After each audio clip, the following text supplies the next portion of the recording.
بسم اللہ الرحمن الرحیم۔ کہانی گھاٹ کے پیارے دوستو السلام علیکم۔ ایک مرتبہ حضرت شیخ عبد القادر جیلانی رحمۃ اللہ علیہ، المعروف حضرت غوث اعظم رحمۃ اللہ علیہ، دریا کی طرف تشریف لے گئے۔ وہاں ایک 90 سال کی بوڑھی عورت کو دیکھا جو زار و قطار رو رہی تھی۔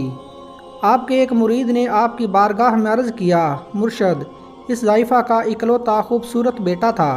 بیچاری نے بڑی دھوم دھام سے اس کی شادی رچائی۔ دلہا نکاح کر کے دلہن کو اسی دریا میں کشتی کے ذریعے اپنے گھر لا رہا تھا کہ راستے میں کشتی الٹ گئی اور دلہا دلہن سمیت ساری بارات ڈوب گئی۔ اس واقعے کو آج 12 سال گزر چکے ہیں، مگر ماں کا جگر ہے، بیچاری کا غم جاتا نہیں ہے۔ یہ روزانہ دریا پر آتی ہے اور بارات کو نہ پا کر رو دھو کر چلی جاتی ہے۔ حضور غوث اعظم رحمۃ اللہ علیہ کو اس ضعیفہ پر بڑا ترس آیا۔ آپ نے اللہ تعالیٰ کی بارگاہ میں ہاتھ اٹھا دیے۔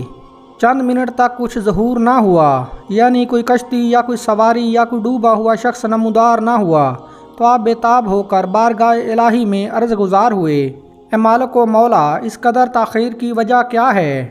ارشاد ہوا، اے میرے بندے، یہ تاخیر خلاف تقدیر نہیں ہے۔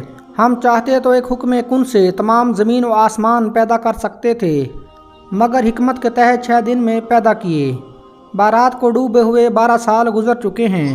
اب نہ وہ کشتی باقی رہی نہ کوئی سواری۔ انسانوں کا گوشت وغیرہ بھی دریائی مخلوق کھا چکی ہے۔ ریزہ ریزہ کو اجزائے جسم میں اکٹھا کروا کر دوبارہ زندگی کے مرحلے میں داخل کر دیا ہے۔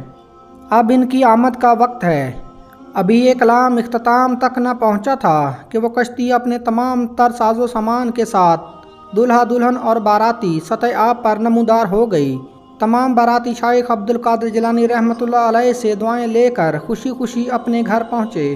اس کرامت کو سن کر بے شمار کفار نے آ کر حضور غوث اعظم رحمۃ اللہ علیہ کے دست مبارک پر اسلام قبول کر لیا۔ حضرت شیخ عبد القادر جیلانی رحمۃ اللہ علیہ کی یہ کرامت اس قدر تواتر کے ساتھ بیان کی گئی ہے کہ صدیاں گزر جانے کے باوجود برصغیر پاک و ہند کے گوشے گوشے میں اس کی گونج سنائی دیتی ہے۔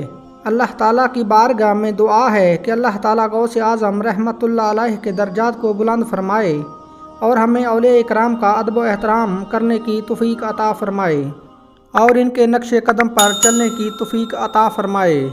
آمین یا رب العالمین۔